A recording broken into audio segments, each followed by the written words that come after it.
Hey guys, welcome back to Just Being a Mom podcast. And today we have a very special guest. My mom is here. Yay! Her name is Lajuana. You guys can call her Lajuana. I like to call her Lajuana. No, I'm kidding. No. But my mom is here because I'm starting a new segment on the podcast where I want to bring moms on so they can tell their birth story and they can talk about like their experience and how traumatic it was and how not traumatic it was. My mom had a really great experience that I'm very jealous of.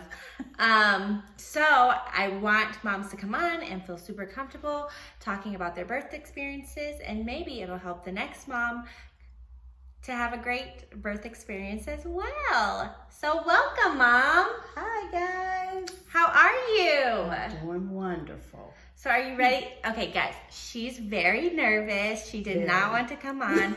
I had to beg her to come on. I forced her. I really just wanted to start off this segment with like the best mom ever. So I wanted to, if I wanted to bring moms on, I just wanted to start off with my mom. So I thought that would be great for you guys to see and to meet my mom. So this is great. I'm very excited. So just like chillax. They're not like, nobody's even watching.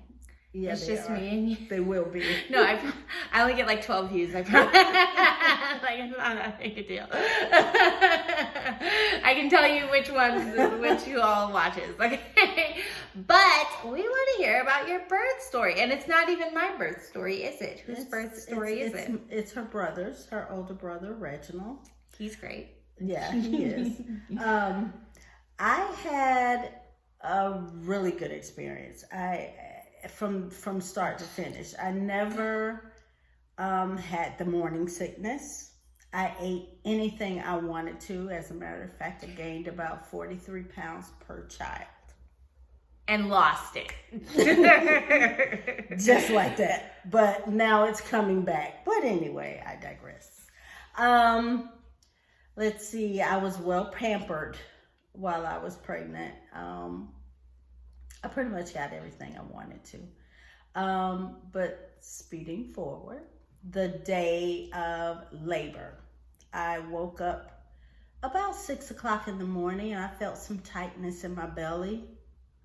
So I didn't know really what it was. I just thought I had to go to the restroom. Not. But I felt the same way too. I was just like, I just have to poop. Like, I just really need to get it out. Nothing came out, but later on during the day, it progressively, they start coming a little bit closer to each other. As a matter of fact, I woke up that day, I cleaned the entire house. I had everything set up for the baby. I had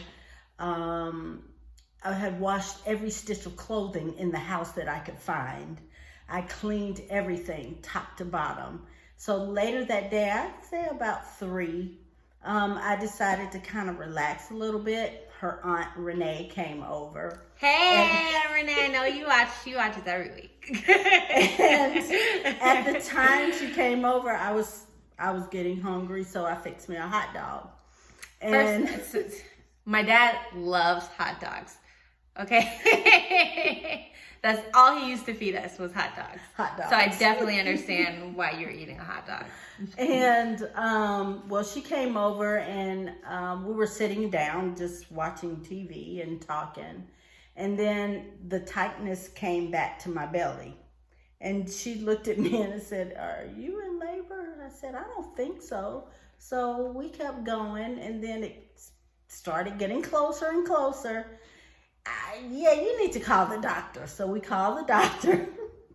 So she had to take me in because her dad was at work. So she took me to the doctor, but before she did that, she had to put plastic over her seats. She had lambskin seat covers. Very much 80s situation. So she had to cover those just in case my water broke because it hadn't broken yet.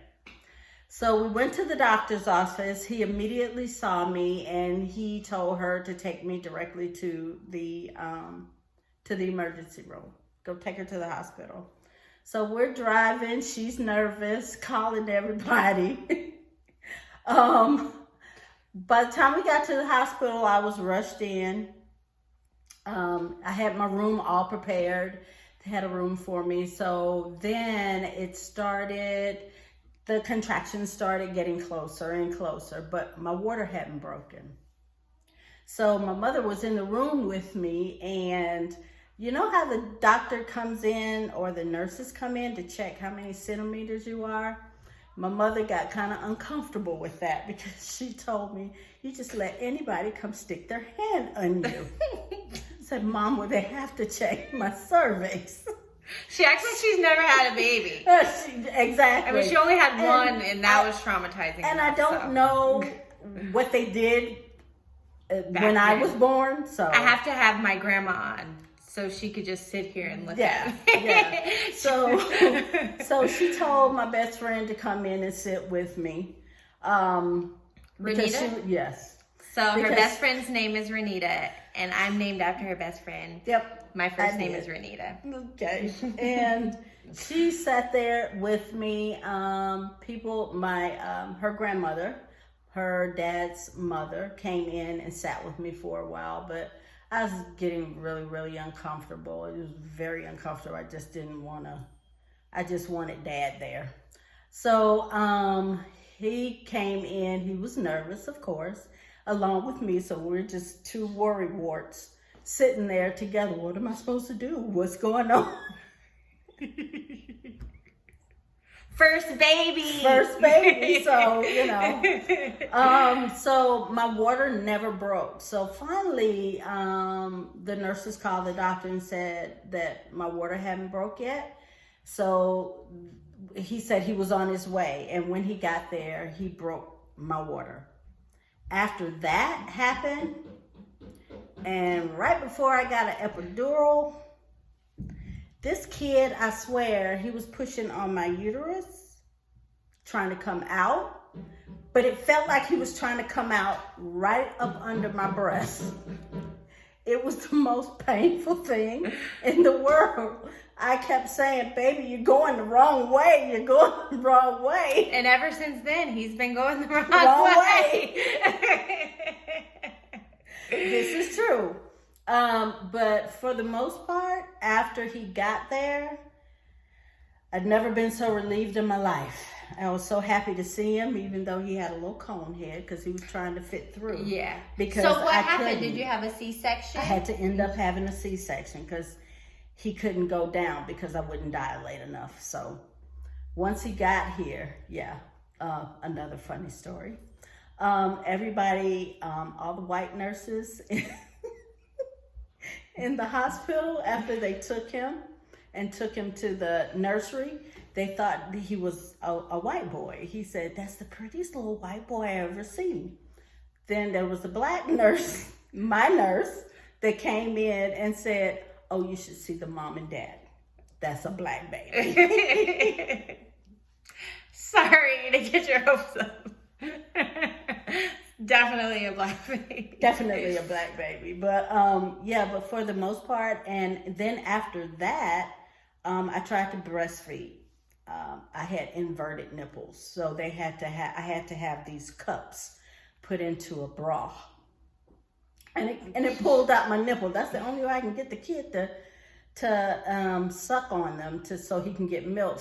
But he never did, so I had to end up pumping and then feeding him through a bottle.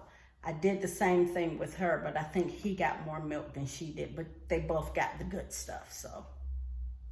And then we got formula. Then they got formula, of course. And we turned out great. Absolutely. Your phone is talking during my podcast. Thanks, Mom. I'm sorry. But that is awesome. What an awesome birth story. Do you want to tell a little bit about mine? A little bit about hers. I never actually went into labor with her, but it was another easy birth. It was an easy time. I love being pregnant. I had no problems whatsoever. The only thing about her, I was at my heaviest weight during the hottest months of the year. So it's very, very uncomfortable. All I wanted to do was sit under air conditioning. I never wanted to go anywhere. But we had her planned. She was supposed to be born, I think it was September 5th. I said, no, I want to take her early so that she wouldn't miss out school. She wouldn't be a year behind. So I chose the 29th. Why? I don't know. Michael Jackson. Could have been. Very well could have been that day. So she was scheduled to be born around between 6 and 7 o'clock that morning. But I made a mistake and had breakfast, and the doctor said, "Did you eat?" I said, "Yes." Oh, because So you had a planned C-section, so you can't eat or drink anything before. And I remember before my C-section, Akeem was just like prepping me. He was just like, "It's okay, babe. You got this." And he was like, "Don't worry, the baby's gonna come out." And he's like giving me some coconut juice or coconut water. And the nurse comes in like, "No, don't give her anything." And I didn't know why, but I was thirsty. We got there really early in the morning. I would say somewhere around 4 to 5 o'clock in the morning. And they had on my bed while they were getting my room together. My mom and her dad, we went downstairs. They wanted something to eat.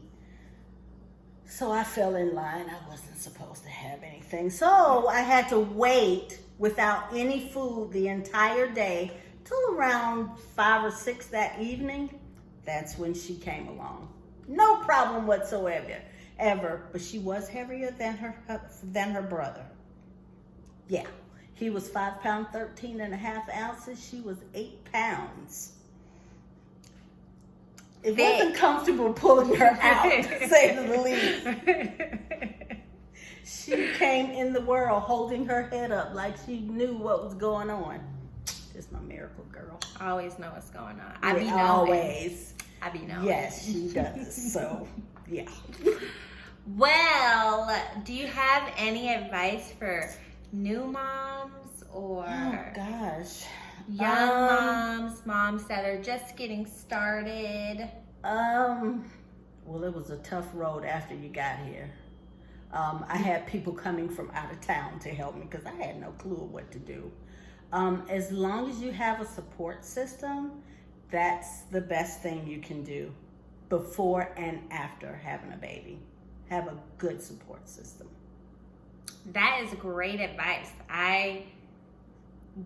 It's so funny because I did have a support system. Well, we live out of town, so they would come to visit.